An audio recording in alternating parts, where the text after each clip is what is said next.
이 시간 저희가 받으실 하나님 말씀은 베드로전서 2장 11절에서 12절까지 말씀입니다.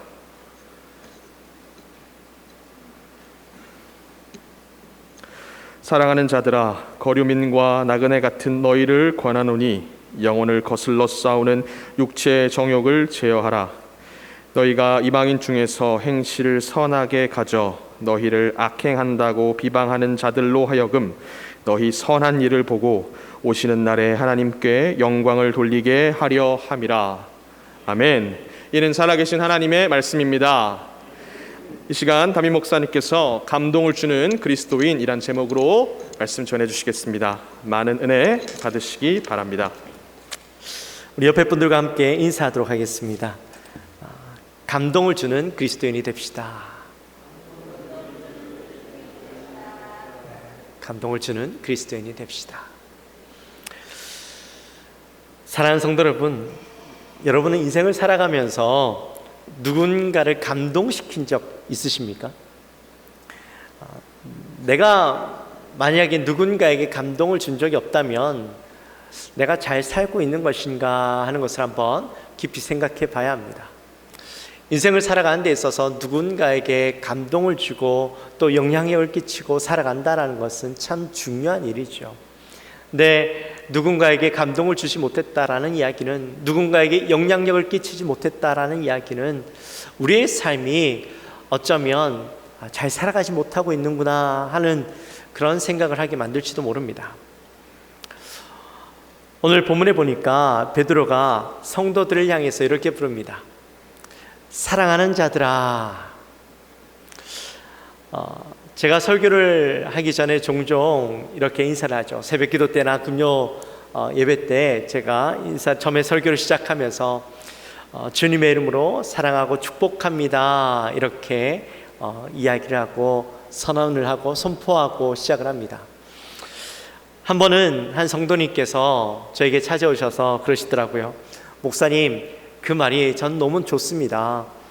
목사님이 그 말씀을 하시면 목사님이 날 사랑하신데 전 그렇게 받아들이고 꼭 나에게 이야기해 주는 것처럼 들려서 그 얘기를 들을 때마다 참 행복합니다. 위로가 됩니다. 이렇게 말씀을 하십니다. 그러면서 목사님, 그 말씀 자주 해주십시오, 그렇게 이야기를 하시더라고요. 근데 그 말씀이 도리어 저에게 얼마나 큰 은혜가 되고 위로가 되고 또 감동이 되었는지 모릅니다. 우리 코로나가 있고 난 뒤부터 저에게 깊은 고민이 있었습니다. 뭐냐면, 목회자로서 성도님들을 향한 나의 마음, 또 나의 생각, 나의 뜻이 잘 전달되고 또 그 마음이 좀 이렇게 잘 알아주셨으면 좋겠는데, 코로나 때문에 우리가 한동안 잘 만나지 못했고 이렇게 화면으로 아니면 가까이 할 수 있는 시간이 없었잖아요. 교회라도 자주 오고 또 자주 보고 자주 대하면 최소한 제가 어떤 사람인지, 어떤 마음을 가지고 있는지, 또 성도님들을 향한 마음이 어떤지 알 수 있을 텐데 가까이 하지 못하니까 잘 알지 못하는 것 같아요. 또 속담 가운데 그런 말이 있죠. 눈에서 멀어지면 마음마저 멀어진다. 이 교회 잘 나오지 못하니까요, 우리의 신앙이 좀 떨어진 것 같고 또 저와의 관계도 자꾸 멀어지는 것 같은 그런 생각이 들어요. 그럴 때마다 제 마음에 불안함이 생기고 좀 답답함이 생겨요. 성도님들이 내가 이 성도님들을 향하는 마음들을 얼마나 잘 아실까? 나의 마음을 잘 모르는 것 아닐까? 혹시 못 느끼시는 것 아닐까 하는 아쉬운 마음이 있습니다. 근데 그 성도님께서 저에게 찾아오셔서 화면을 통해서라도 제 마음을 느낀다고, 제 그 생각을 느낀다라고 말씀해 주시니까 제게 얼마나 위로가 되고 또 저에게 감동이 되었는지 모릅니다. 사랑하는 성도 여러분, 정말 진심으로 한 분 한 분을 사랑하고 축복합니다. 할렐루야. 이 살기 힘든 시대에 얼마나 어렵습니까? 하루하루가 얼마나 고통스럽습니까? 내 마음에 여유가 없이 살아가는 그 삶이 얼마나 각박하십니까? 열심히 산다고는 하는데 열심히 사는 만큼 어떻게 물질로도 잘 안 채워지는 것 같고 누리지 못하는 것 같고, 그렇다고 해서 내가 신앙적으로 뭔가 늘 풍성함 가운데 살았으면 좋겠는데 내가 열심히 산다고 사는데 도리어 내 신앙은 떨어지는 것 같고 내가 뭔가 신앙의 풍성함도 누리지 못하는 것 같은 그런 삶을 살아가시는 여러분 자신을 바라보면서 얼마나 힘드십니까? 최근에 우리 성도님들과 많이 힘들어하는 그 성도님들을 만났어요. 여러 가지 어려운 가운데 있으신 분들이 참 많이 있더라고요. 근데 그런 어려움들을 함께 나누면서 이야기할 때마다 목사로서, 이 목사가 아버지잖아요. 영적인 아버지인데 영적인 아버지로서 그분들의 이야기를 들을 때 물론 마음이 아프죠. 근데 제 마음을 더 아프게 하는 건 제가 뭔가 그분들에게 더 큰 도움이 되어 드리고 싶고, 제가 그래도 목사인데 내가 기도해서 그분들의 문제가 단번에 해결되었으면 좋겠고, 또 그분들이 고통 가운데 있는데 아픔들이 좀 한 번에 착 씻겨졌으면 좋겠고 회복되었으면 좋겠는데 그렇게 잘 안 되는 그 마음들이요, 얼마나 안타깝고 또 목사로서 참 미안하고 그런 마음들이 있습니다. 제가 할 수 있는 거라곤 그냥 기도해 드리는 것, 위로해 드리는 것 밖에 없죠. 물론 기도가 큰 힘이 되는 것은 맞습니다. 기도만큼 더 큰 힘이 되는 건 없죠. 그러나 직접적인 위로가 되어지지 못할 때는요, 참 마음이 아픕니다. 그렇다고 목사님이 마음 아파하는데 내가 이야기 안 해야지, 그 말이 아니라요, 말씀해 주셔야죠. 그래야 우리가 서로 친밀해질 수 있고 서로가 더 가까워질 수 있죠. 여러분, 아빠의 마음이 그렇다라는 거예요. 목회자의 마음이 그렇다라는 거예요. 그래서 제가 늘 말씀을 준비하고 기도할 때마다 제 마음이 말씀을 통해서, 또 제가 성도님들을 위해서 기도할 때마다 그 기도가 조금이나마 전달되기를 원하는 마음으로 기도합니다. 또 제가 좀 제 마음을 잘 전달할 수 있는 그런 목회자가 되었으면 좋겠다라는 마음으로 기도합니다. 제가요, 참 이 자리에 서고 나니까, 담임이라는 글자가 붙고 나니까 더 조심스러워지는 것 같아요. 성도님들을 대할 때마다 제 행동이요, 더 조심스러워지는 것 같아요. 제가 이 말씀을 준비하면서 그 생각이 들더라고요. 사실 예전에 부목사일 때는 그냥 권사님들 가서 그냥 안아도 그게 전혀 흠이 없었는데, 요즘에는 혹시라도 제가 한번 잘못 안았다가 교회가 어려움을 당할까봐, 참 악수 한번 잘못하면 또 내가 어려움을 당할까봐 이 조심스러워서 그게 잘 안 되는 게 사실이에요. 하여튼 제 마음이 좀 잘 전달됐으면 좋겠다라는 마음이 있는데, 그래서 제가 사랑합니다라는 말도 사실 조심스러워요. 근데 오늘 베드로가요, 사랑하는 자들아 라고 이야기할 때 이 중심에 정말 소아시아 성도들을 향한 그 사랑하는 마음이 있었습니다. 그리고 이 말 안에, 이 말을 들었던 소아시아 교회 성도들은 아마 베드로의 그 마음이 잘 느껴졌을 거예요. 왜 그들이 이 마음을 잘 느낄 수밖에 없었느냐? 그것은 성도들이 처해진 그 상황이 어렵고 힘들었기 때문이죠. 앞으로 그들이 당할 상황이 얼마나 힘들고 고통스러울지 너무나 잘 알고 있었기 때문이죠. 첫 마디의 말보다 이 사랑하는 자들아 라는 말이 많은 말과 마음들보다도 더 그 마음을 잘 담아서 전달해주고 있었던 겁니다. 베드로전서 1장 22절 말씀에 보면, 너희가 진리를 순종함으로 너희 영혼을 깨끗하게 하여 거짓이 없이 형제를 사랑하기에 이르렀으니 마음으로 뜨겁게 서로 사랑하라. 요한일서 4장 11절 말씀에도 보면, 사랑하는 자들아, 하나님이 이같이 우리를 사랑하셨은즉 우리도 서로 사랑하는 것이 마땅하도다. 요한복음 13장 34절 말씀에도 보면, 새 계명을 너희에게 주노니 서로 사랑하라. 내가 너희를 사랑한 것 같이 너희도 서로 사랑하라. 이렇게 말씀하셔요. 이처럼 사랑하는 자의 모습이 바로 구원을 경험하고 은혜 가운데 살아가는 자의 모습이라는 겁니다. 우리 영광교회도 이 정말 사랑이 넘치는 교회가 되기를 소원합니다. 지금도 물론 사랑이 많은 교회이죠. 서로 늘 위로하고 격려하는 모습들이 우리 교회 안에서 일어나고 있습니다. 하지만 이 사랑의 모습들이 더욱더 풍성해졌으면 좋겠습니다. 늘 사랑으로 인해서 위로받고 또 격려함으로 세워지는 그런 아름다운 모습들이 우리 교회 안에서 많이 일어났으면 좋겠습니다. 우리 안에 서로 안에 어떤 다른 것들이 걸림돌이 되어지는 것이 아니라 예수 그리스도의 사랑으로 늘 서로 함께 할 수 있는 공동체가 되어지기를 주님의 이름으로 축원합니다.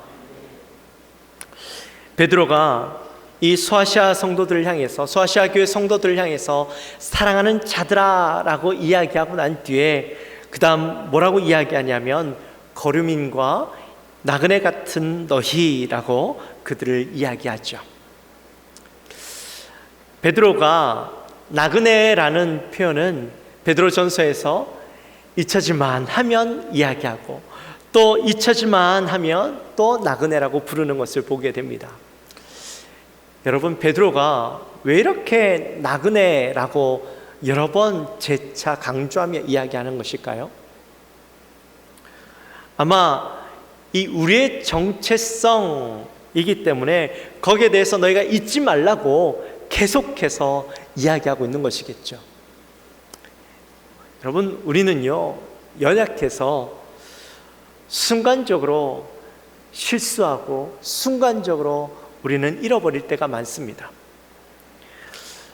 순간적으로 나의 정체성을 잃어버리고 잘못된 선택을 할 때가 있죠. 내가 늘 그리스도인이라는 것을 깨닫고 살아가면서도 불구하고 세상 속에서 순간적으로 내가 세상 사람들과 똑같이 행동하고 순간적으로 세상 사람들과 똑같은 어떤 선택을 할 때가 있습니다. 그래서 하고 나서 후회를 하죠. 내가 늘 이것을 깨우치고 또 누군가가 옆에서 나에게 계속해서 이것을 깨우쳐 주지 않으면 우리는 또 똑같은 실수를 합니다. 그래서 베드로가 잊혀지만 하면 우리를 향해서 넌 나그네야, 너는 나그네야 라고 이야기해 주는 것이죠. 그런데 오늘 본문에서는 그냥 넌 나그네야 라고 이야기하는 것으로 그치지 않고 거기에 하나를 더 붙입니다. 거류민과 나그네라고 이야기하죠. 거류민과 나그네, 어떻게 보면 똑같은 말처럼 들립니다. 그런데 이 좀 더 정확하게 거류민을 바라보면 이 거류민이라는 말은 이방인, 외국인이라는 말이죠. 남의 땅에 머물러서 살아가는 사람을 의미합니다. 제가 이방인으로, 외국인으로 11년 동안 살아봤잖아요. 근데 이방인으로 살아간다는 것이요, 남의 땅에서 살아간다는 것이 참 어렵습니다. 아무리 거기에 오래 살아도요, 내 집처럼 느껴지지 않습니다.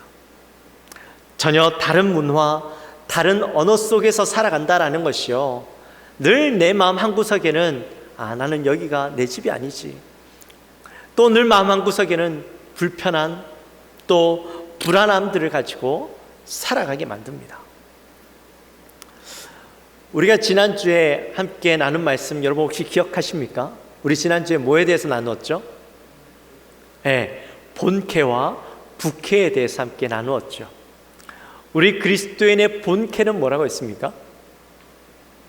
본캐는 택하신 족속이요, 왕같은 제사장이요, 거룩한 나라요, 그의 소유된 백성이다. 이렇게 이야기를 나누었죠. 우리가 이 땅에서는 거류민처럼 이방인처럼 살아가지만 그러나 우리의 본 모습은 이거랬어요. 그래서 이전에 예수 믿기 이전에 우리의 삶은 이 땅이 주인이었고 이 땅이 모든 것인 것처럼 살아갔지만 예수 믿고 난 뒤에는 우리는 이 땅의 주인이 아니라 바로 하늘나라가 우리의 나라요, 우리의 땅이 되어지죠.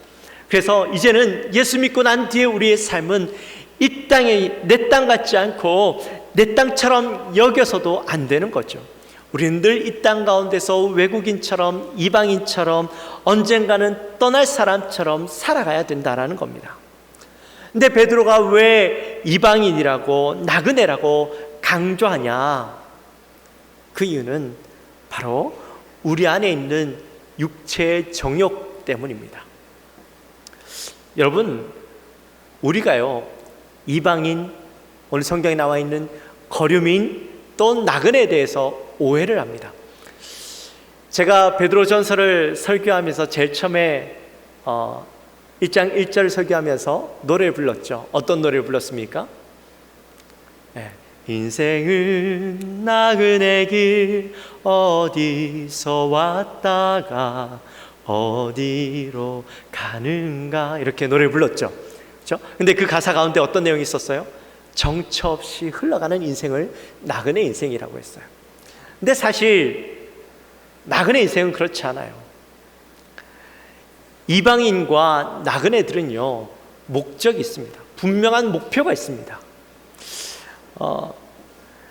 이 우리나라에 와 계시는 외국 분들을 보면요, 아무런 목적 없이 살아가지 않죠. 그들에게는 분명한 목표가 있습니다. 어떤 목표입니까? 열심히 돈 벌어서 그 번 돈을요, 자기 가족들에게 보내주는 거예요. 그리고 열심히 돈 모아서 자기 고향 땅에다가 집 사고 땅 사고 건물 사는 게 그분들의 목표예요. 그래서 그것들을 위해서 열심히 일합니다. 내가 3년이면 3년, 5년이면 5년, 10년이면 10년 목표를 정해놓고 내가 열심히 일해서 내가 자기 고향 땅에다가 내가 목표한 것을 이룰 수 있을 만큼 내가 그 돈을 모으면 다시 고향 땅으로 돌아가요. 나그네들도 분명한 목표가 있습니다. 목적이 있습니다. 그 사람들은 이 땅에 와서 새로운 것들을 경험하고 또 즐기고 돌아보고 나면 그 사람들의 마음에는 이미 그 다음 목적지가 정해져 있어요. 내가 여기에서 그냥 하염없이 살아야지가 아니라 내가 다음에는 일본으로 가야지, 다음엔 중국으로 가야지, 아니면 내가 서울에 살다가 아니면 군포에 살다가 다음에는 어디 저기 부산으로 가야지, 광주로 가야지 하는 목표가 분명히 있다라는 거예요. 그냥 살아가지 않아요. 그런데 나그네나 거류민들이나 자기의 목적을 잃어버리면, 목표를 잃어버리면 그때부터 그 삶이 혼란을 겪게 됩니다. 제가 미국에서 이제 유학을 하면서 살아갈 때에 학교에서 공부하고 또 교회에서 잠깐 동안 이제 지휘하는 사역을 하고, 그리고 남은 시간에는 제가 파트타임으로 식당에서, 일본 식당에서, 일식당에서 일했어요. 웨이터로 일을 했는데, 근데 미국은요, 식당에서 일해도 돈이 꽤 괜찮습니다. 웬만한 직장인들보다 더 잘 법니다. 그래서 제가 일하던 식당에 이 유학생들이 몇 명 있었는데, 그 유학생들이요, 자기의 본분은 망각하고 이 학교는 가지 않고 열심히 아침부터 저녁까지 식당에서 일만 하는 거예요. 특히나 젊은 나이에 이 돈 맛을 보니까 얼마나 좋습니까? 결코 자기 나이에 만질 수 없는 돈들을 만지니까요, 이 아이들이요, 거기에 빠지기 시작하는 거예요. 그래서 돈이 목표가 됩니다. 그리고 그 돈을 보니까요, 평생 내가 그렇게 벌 수 있을 것처럼 생각하고 거기에 매달리고 또 돈도요, 얼마나 잘 쓰는지 몰라요. 사실 돈이 필요하죠. 우리 믿는 자들에게도 돈은 참 중요한 요소입니다. 하지만 그게 목적이 되고 목표가 되기 시작하면 그 인생은요, 망가지는 거예요. 마찬가지입니다. 그리스도인들 또 거류민들이라고 하는 사실은 내가 이 땅에서 살아가는 목표가 무엇인지 잊어버리면 우리 안에 이 육체의 정욕이 나를 사로잡기 시작합니다. 그리고 그 정욕이 그 정욕대로 나를 이끌어 가려고 하는 모습들을 보게 되죠. 갈라디아서 5장 19절부터 21절까지에 보면 육체의 정욕이 나오는데 어떤 것들이 있는지 나옵니다. 우리 함께 같이 한번 읽어볼까요? 우리 갈라디아서 5장 19절부터 21절까지의 말씀을 읽습니다.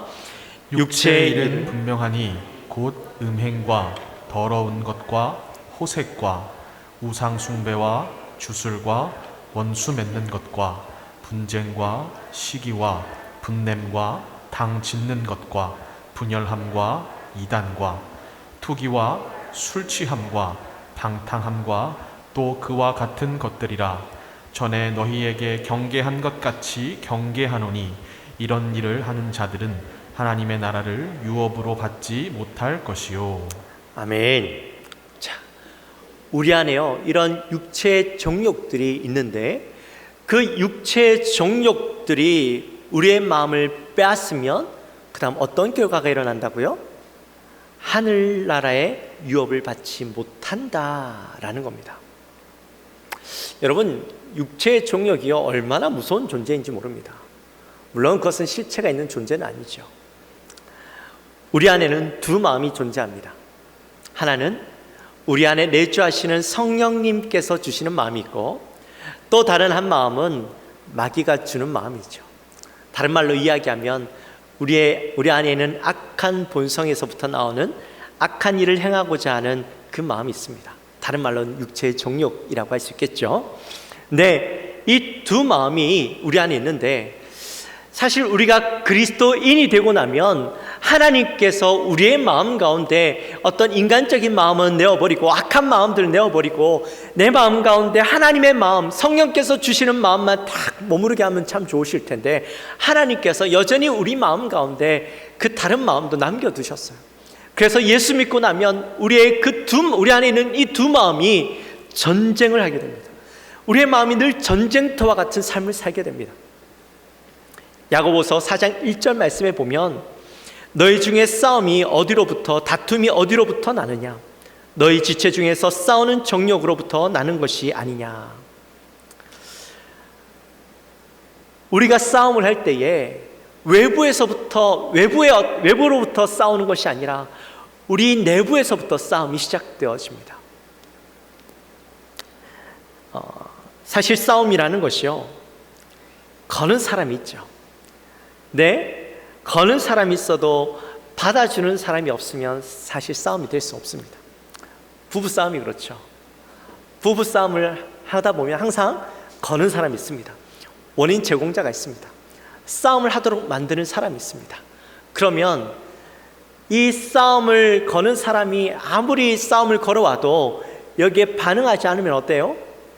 싸움이 혼자서 열심히 쏟아내다가 그 다음에 흐지부지 되고 그 싸움이 더 이상 이어지지 않게 되어지죠. 근데 여기에 반응하기 시작하면 그때부터 그것은 전쟁터가 되어집니다. 마찬가지입니다. 우리의 마음속에 있는 이 두 마음 가운데도 한 마음이 계속해서 우리에게 싸움을 걸어옵니다. 근데 그 마음에 반응하기 시작하면 결국엔 싸움이 되는 것이죠. 싸움이 이루어진다, 전쟁이 시작된다라는 말은 결국에 우리가 마귀의 계략에 넘어간다, 말려 들어간다라는 말입니다. 마귀는 우리의 마음에 계속해서 싸움을 일으키도록, 싸움에 휘말리도록 우리의 마음에 계속해서 갈등을 일으킵니다. 사람들의 말에, 사람들의 행동에 우리의 마음이 계속 뭔가 분노가 일어나게 만들고 동요하게 만들죠. 근데 우리의 마음속에서 그런 마음을 일으킬 때에 우리는 그 계략에 말려 들어가서는 안 되는 것이죠. 근데 참 어렵죠. 우리의 마음에 분노가 일어나고 갈등이 일어나고 어려운 마음이 일어나고 화가 나는 마음이 일어나는데 어떻게 그 마음을 절제하고 참을 수 있겠어요? 근데 이런 마음이 일어날 때 우리가 할 수 있는 방법은 단 하나예요. 뭘까요? 바로 성령의 도우심을 입는 겁니다. 오직 성령 하나님만 바라보는 겁니다. 내 안에 욕심이 생기려고 하면 그 마음을 끊어버리고 하나님을 바라보고 예배하고 기도하고 찬양하는 겁니다. 여러분, 우리 금요일날 함께 나누었던 말씀 기억하십니까? 로마서 11장 마지막 말씀을 우리가 함께 나누었죠. 그때 우리의 머리로는 이해할 수 없고 또 받아들일 수 없는 여러 가지 상황들이 우리에게 닥쳐질 때 하나님의 뜻이 도저히 이해가 되지 않을 때 어떻게 하라고요? 하나님을 찬양하라고 그렇게 이야기했습니다. 바울이 우리에게 가르쳐준 방법, 이게 가장 효과가 좋습니다. 역시나 우리의 삶 가운데 우리의 마음속에서 일어나는 갈등하는 마음, 육체의 정욕이 내 마음을 덮으려고 하고 나를 괴롭게 하고 나를 힘들게 하고 내가 이 마음을 이겨내지 못하게 만들 때 우리가 할 수 있는 유일한 방법은 바로 그 시간에 그 순간에 찬양하는 거예요. 기도하는 거예요. 예배하는 거예요. 목사님, 내 마음에 악한 마음이 드는데 그때 어떻게 내가 찬양합니까? 내가 어떻게 그때 어떻게 하나님을 노래할 수 있겠습니까? 아니요. 내가 그 상황 가운데 노래하는 것 말고는 내 마음을 잠재울 수 있는 방법이 없어요. 기도하고 찬양하지 않고서는 그 마음을 잠재울 수가 없어요. 한번 해보십시오. 그러면 이 마음이 어쩔 수 없이 그 마음이 사그라드는 것을 보게 될 것입니다. 12절에 보니까 더욱 쉽지 않은 상황이 일어나는 것을 보게 됩니다. 그리스도인들 향해 악행한다고 비방하는 자들이 있죠. 여러분, 이게 무슨 말일까요? 그리스도인들이 그 당시에 얼마나 악한 행동을 했기에 사람들로부터 이런 비난의 말을 들었을까요? 네, 그 당시의 상황들을 우리가 좀 더 보면 이 말이 어떤 의미인지 알 수 있습니다. 당시에 폐역하고 타락한 세상 문화에 동조하거나 동참하지 않던 그리스도인들에게 붙여진 별명이었습니다.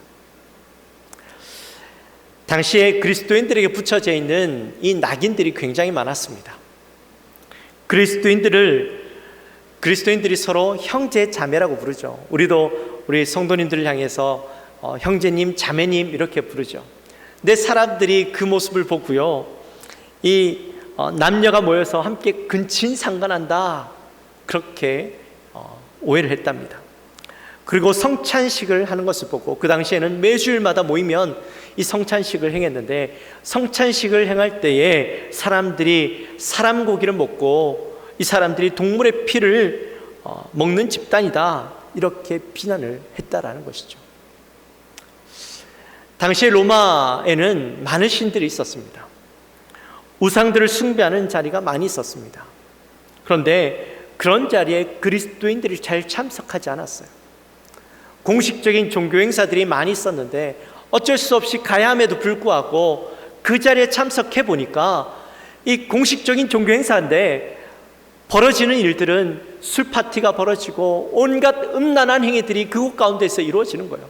그래서 그리스도인들이 그곳에 가서 도저히 머무를 수 없어서 더 이상 내가 그곳에 가지 않겠다라고 단절해 버린 것이죠. 그러니까 그곳에 있던 로마 사람들이 그리스도인들을 향해서 비난하는 겁니다.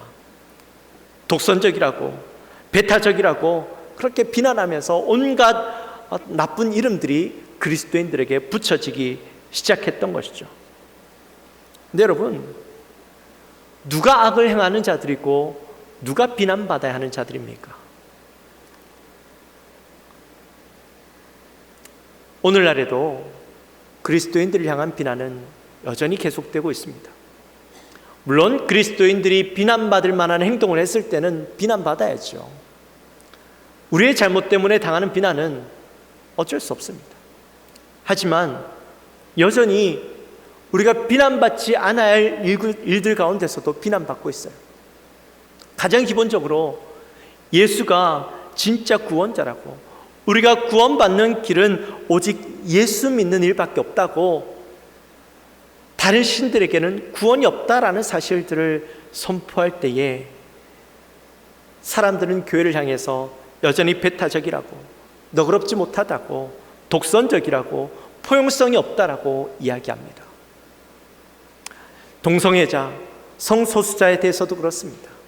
우리는 그들을 향해서 죄라고, 그것에서 벗어나야 된다고, 잘못된 것이라고 이야기합니다.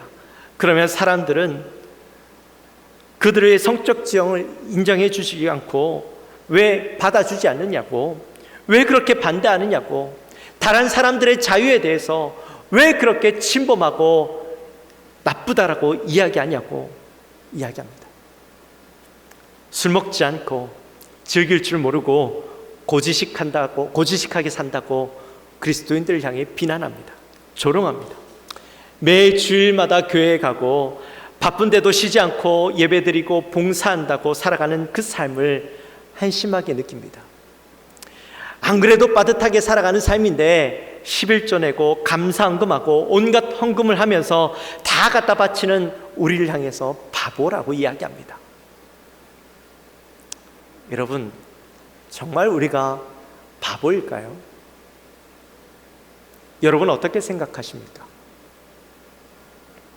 어쩌면 그 사람들 눈에는 바보처럼 보이는 게 당연하죠.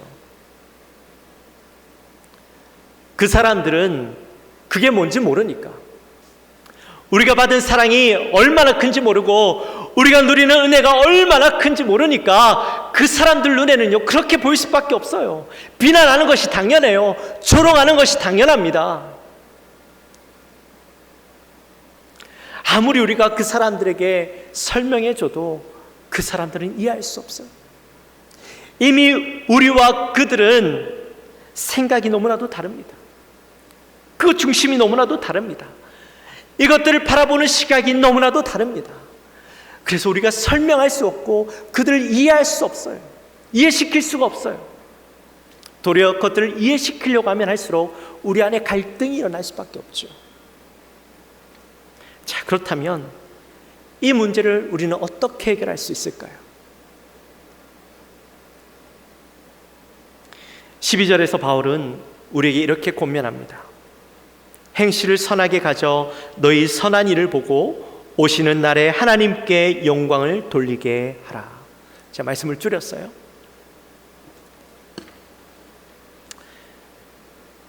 선한 행실은 단순히 착한 것을 이야기하는 것이 아닙니다.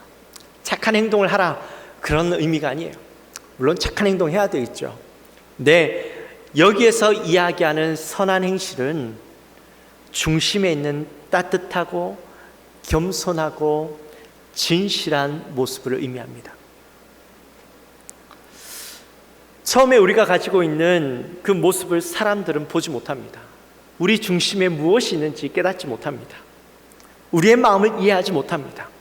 하지만 시간이 지나면 우리의 참 모습이 그들에게도 밝혀 드러날 수밖에 없지요.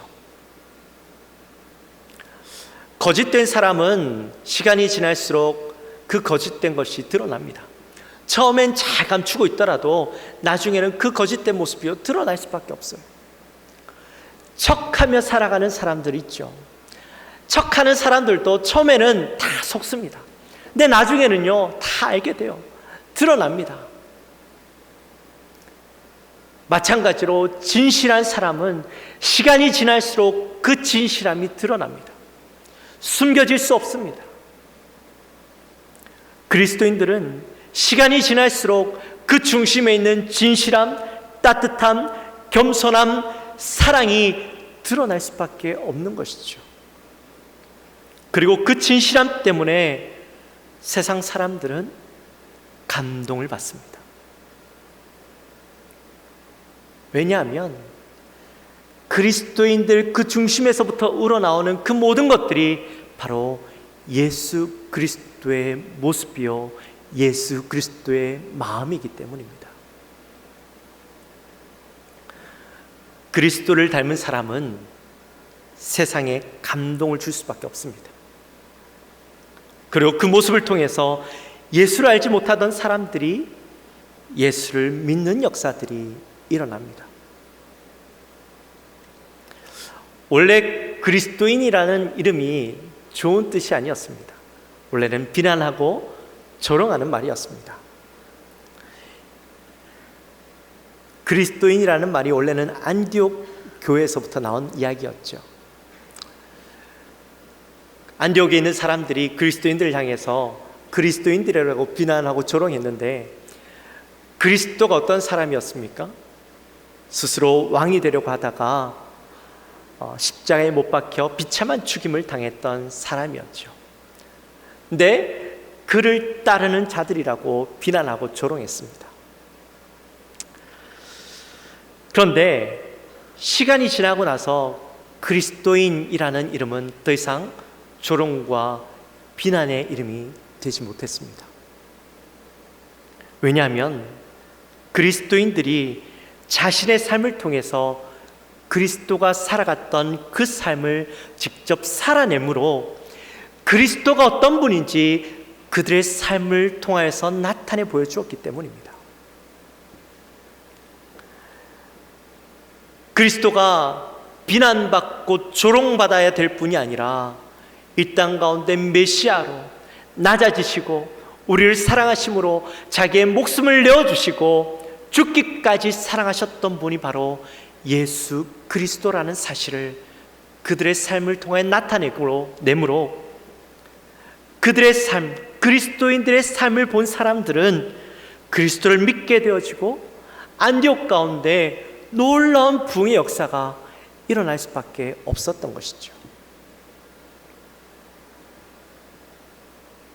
사랑하는 성도 여러분, 여러분은 감동을 주는 사람입니까? 이제 말씀을 마칩니다. 우리는 이 땅의 나그네입니다. 거류민입니다. 우리의 마음속에서 우리를 쓰러뜨리려고 무너뜨리려고 육체의 정욕들이 나를 계속해서 공격하고 어렵고 힘들게 만듭니다. 나의 한계치를 넘어서는 그런 유혹들이 얼마나 많이 다가오는지 모릅니다. 그럴 때 우리는 어떻게 해야 될까요? 찬양하십시오. 기도하십시오. 다른 거 생각하지 말고 지금 마귀가 나를 넘어뜨리려고 하는구나 라는 생각이 들면 다 내려놓으십시오. 그리고 찬양하십시오. 그리고 세상이 여러분들을 향해서 악한 자라고 조롱하고 그리스도인이라고 비난할 때 설득하려고 하지 마십시오. 시간이 걸리더라도 여러분의 진짜 모습을 통해서 그리스도의 모습을 나타내십시오. 여러분들의 그 그리스도의 모습을 통하여서 세상을 감동시킵시오. 만약에 내 삶을 통해서 세상 사람들이 감동받지 못한다면 그건 내가 그리스도의 모습을 온전히 살아내지 못했기 때문이에요. 우리가 다시 우리의 모습을 바라보며 내 삶 속에서 내 모습 속에서 그리스도의 모습이 나타나게 되도록 끊임없이 우리를 훈련하고 단련하고 그 모습 속에서 예수 그리스도의 마음을 닮아 세상 속에서 드러내는 인생이 되어집시오. 그리고 세상을 감동케 하는 저와 여러분의 삶이 되어지시기를 주님의 이름으로 축원합니다. 우리가 그리스도를 닮아 살아가면 세상은 감동받을 수밖에 없습니다. 그리고 우리의 모습을 통해 예수 그리스도를 볼 수밖에 없습니다. 여러분, 우리 모든 영광교회 성도님들을 통하여 예수 그리스도가 드러나고 세상이 감동받는 저와 여러분이 되어지시기를 다시 한번 주님의 이름으로 축원합니다. 우리 시간에 함께 찬양합시다.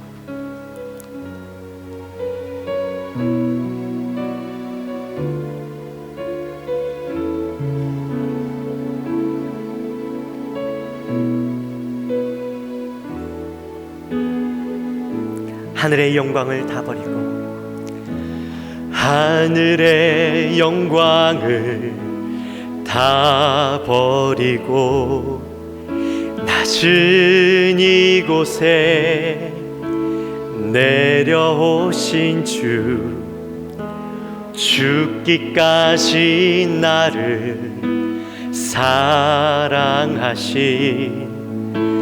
그 사랑 얼마나 큰지 우리가 높아지면 그가 낮추시리 우리가 낮아지면 그가 높이시리 하나님이 원하시는 세상으로 나 자신을 낮추는 섬김으로 우리 우리 시간 다시 한번 찬양하며 나갈 때에 우리 가사를 더 깊이 생각했으면 좋겠습니다. 하늘의 영광을 버리고 이 땅에 오신 예수 그리스도, 우리가 이 땅을 살아갈 때에 우리 안에 정말 올라오는 이 정욕들을 우리가 낮추고 싶고 무너뜨리고 싶지만 우리의 힘으로 되지 않을 때에 성령께서 우리를 낮추신대요. 그리고 그 가운데 우리가 말씀으로 세상 가운데 우리가 하나님을 나타내려고 노력하지 않아도 내가 예수 그리스도를 닮아가는 모습, 그 삶을 살아갈 때에 하나님께서 높이신답니다. 우리 그 마음을 가지고 다시 한번 이 가사를 깊이 생각하며 찬양했으면 좋겠습니다. 하늘의 영광을, 하늘의 영광을 다 버리고 낮은 이곳에 내려오신 주, 죽기까지 나를 사랑하신 그 사랑 얼마나 큰지, 우리가 높아지면 그가 낮추시리, 우리가 낮아지면 그가 높이시리. 하나님이 원하시는 세상으로 나 자신을 낮추는 섬김으로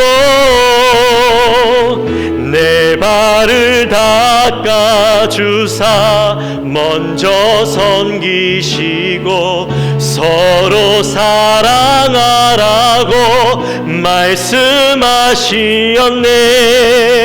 하나님이 원하시는 세상으로 나 자신을 드리는 섬김의 모습이 되기를. 아멘. 우리 시간에 기도하며 나갑시다. 기도할 때 하나님, 혹시 우리는 이 땅을 살아갈 때에 세상에 감동을 주지 못하고 살아가는 나의 모습은 아니었습니까? 그저 내 정욕대로, 내 욕심대로 세상을 살아가다 보니 사람들에게 감동은 주지 못하고 도리어 비난받는 삶, 도리어 내 모습 때문에 하나님의 이름에 목칠하는 인생은 아니었습니까? 하나님, 이제 나의 삶이 바뀌어지기 원합니다. 나의 삶이, 나의 육체의 정욕은 제어하고 내 마음속에 올라오는 그 육체의 정욕이 나타날 때마다 하나님을 찬양함으로 제어하고, 세상 사람들이 그리스도인이라고 비난할 때에 도리어 그 삶을 통해서 예수 그리스도를 나타내고 사람들에게 감동을 주는 나의 삶이 되게 하여 주옵소서. 나의 모습을 통해서 하나님 앞에 영광을 올려드리는 삶이 되게 하여 주옵소서. 우리 마음을 가지고 함께 간절히 기도하며 나갑시다. 하나님 아버지 감사합니다. 하나님, 이 시간 또한 주님, 우리가 말씀을 통해서 깨닫습니다. 하나님, 내가 이 땅을 살아가는데 사람들에게 감동을 주지 못하고 도리어 하나님, 내 모습, 내 육체의 정욕 때문에, 하나님 내 욕심 때문에 하나님의 이름에 먹칠하고 살아가던 나의 인생은 아니었습니까? 지난 나의 삶을 바라봅니다. 하나님, 나의 그런 어리석었던 나의 삶, 나의 헛된 잘못된 삶 때문에 하나님의 이름을 더럽혔던 삶이 있다면 이 시간 나를 용서하시고, 하나님 내 속에서 올라오는 끊임없이 나를 무너뜨리려고 하는 육체의 정욕이, 하나님 내가 그 모습 가운데 그것들을 제어하게 하여 주옵소서. 하나님을 찬양함으로 내가 그곳 가운데 내가 절제하고 하나님 다른 것 바라보지 아니하고 하나님을 바라봄으로 내가 그곳에서 절제하는 삶을 살게 하시고, 내가 예수 그리스도의 이름을 가지고 살아갈 때에 세상 사람들이 날 비난하고 욕한다 할지라도 그곳 가운데 내가 대적하며 싸우는 것이 아니라 그 가운데 내가 시간이 걸린다 할지라도 그리스도의 모습으로, 그리스도의 사랑으로 그 중심된 모습을 가지고 살아감으로 세상을 감동시키는 우리의 모습이 되게 하여 주옵소서. 하나님 아버지 감사합니다. 오늘 우리에게 또 귀한 말씀을 주시니 감사합니다. 하나님, 우리의 모습이 세상 속에서 감동을 주지 못하는 우리의 모습은 아니었습니까? 우리의 모습이 도리어 하나님의 이름을 먹칠하고 비난받게 만드는 모습은 아니었습니까? 하나님, 지난 우리의 모습을 바라볼 때에 나의 어리석고 연약한 삶들을 주님 용서하시고, 하나님, 이제 우리의 삶이 바뀌어지기 원합니다. 우리는 나그네요 거류민입니다. 이 땅에 살아갈 때에 세상의 정욕, 육체의 정욕들은 다 제거해버리고, 혹시라도 나를 무너뜨리려고 올라오는 그런 마음들이 있다면 하나님, 이 시간 성령의 도우심을 통하여 제거하게 하시고, 또한 내가 감당할 수 없을 때에 즉각적으로 주님을 찬양함으로 하나님, 그곳 가운데서 내가 이기며 승리할 수 있도록 도와주십시오. 하나님, 우리가 이 땅을 살아갈 때에 그리스도인으로서 살아가기 원합니다. 하나님, 내가 비록 그리스도인이라고 비난받고 세상 사람들이 이해하지 못한다고 우리를 조롱한다 할지라도 그곳 가운데서 묵묵히 그리스도인의 삶을 살아가고 예수 그리스도의 삶을 살아감으로 세상을 감동시키는 자가 되게 하여 주옵소서. 지금은 이해하지 못한다 할지라도 나중에는 우리의 모습을 보고 예수 그리스도를 깨닫고, 예수 그리스도의 그 참된 모습을 깨닫고, 그 중심을 깨닫고 그들도 우리를 통하여 예수 그리스도에게로 돌아오는 놀라운 역사들이 일어나게 하여 주옵소서. 세상을 감동시키는 우리 모든 성도님들이 될 수 있도록 인도하여 주옵소서. 감사합니다. 예수님의 이름으로 기도하옵나이다. 아멘.